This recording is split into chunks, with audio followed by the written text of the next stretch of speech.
Karsiko exist. It's to be true nga may kumpanya nga nag-offer sa ato mga local investors nga mag-invest na wala na bibuhato. That exists. Tinood ito na may kumpanya nga na-offer sila nga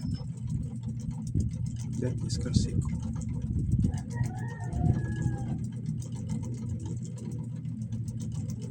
Ngayon ang uban basing scam na.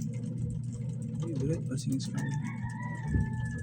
So to tell you what I have earned. I earned money from Karsiko. So, dili sa scam. Para sa mga tao nga indirect invite under sa ko.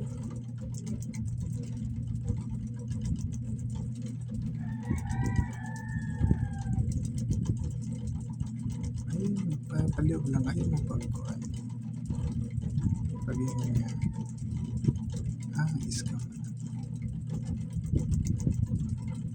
Kung scam ang Karsiko, anong naka-earn mo money? Diba? Kung na-scam mo, ang 500 pesos ninyo, wala na uli sila, ha? No? Wala. Ito pa magalit. Tapos ang ubat ba yung mga mag-stop yung Karsiko kasi pila ka bulan mawala din ang system. Since 2024 sila ang Karsiko nag-start silang operation. So as of now, ongoing paghihapon. Asa mang pangita pagkitaay kung ebidensya ninyo nga mawala ang system. Ayun, pagpalog lang please. Ayun lang, ano pagpagpo itong istorya dito nga makadaot sa kumpanya, please lang.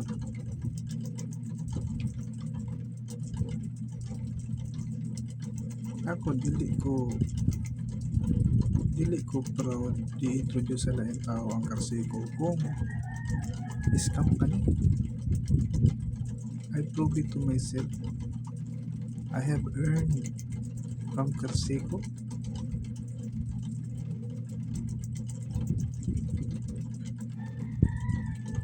Zero. Pero sakit kayo pa na sakit kami ng lito nga i-introduce nimo. Pag-introduce pa lang nimo sa Karsiko, that is a blessing to you.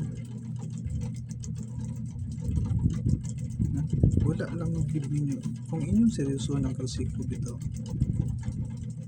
you can earn a lot of money.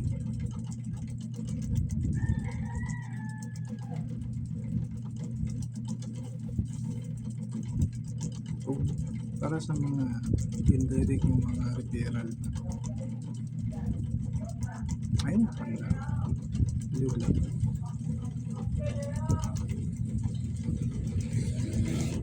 Kasabot mo sa inyo mga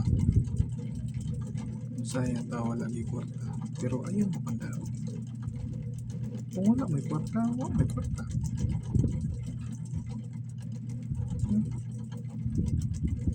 Dili man sa pwedeng kami mga investor magpaulam sa inyo para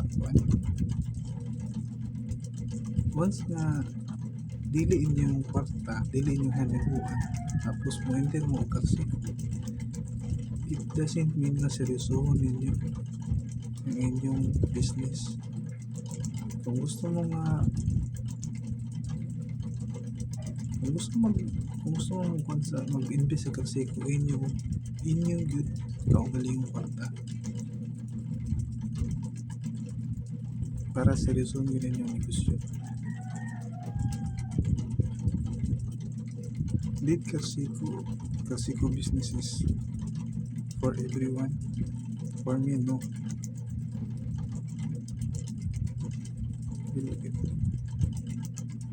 Because Kalsiko must have a bigger capital.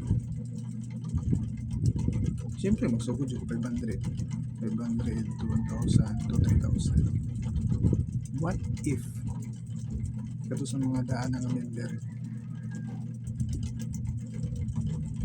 diba? You know what I mean?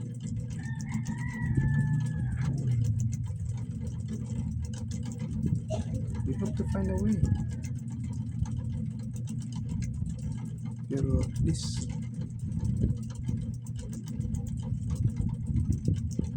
lang.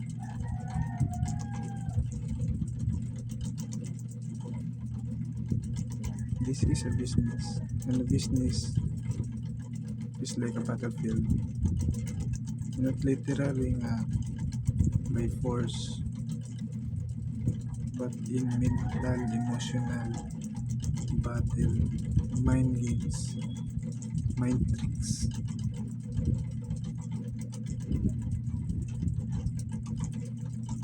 Emotional damage, depression.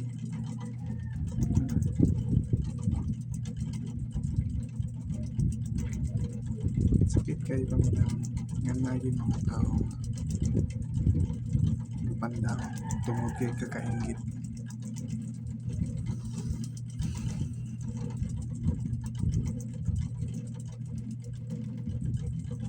Ang uban mundang kay moingon sila nga red flag daw.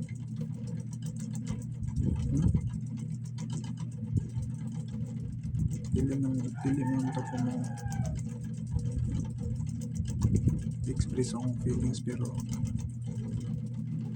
but lang.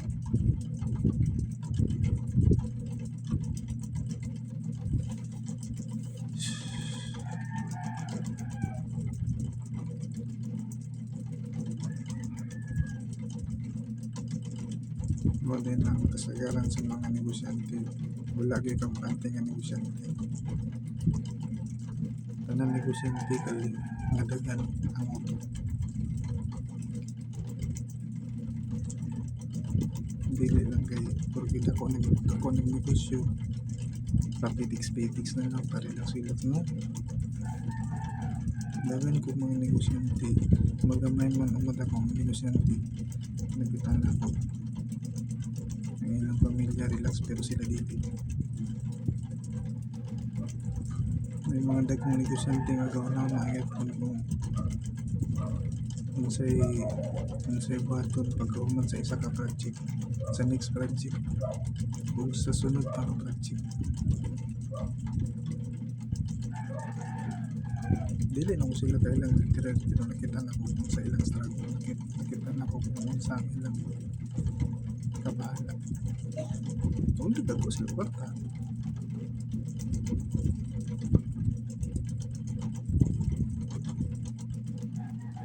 This business.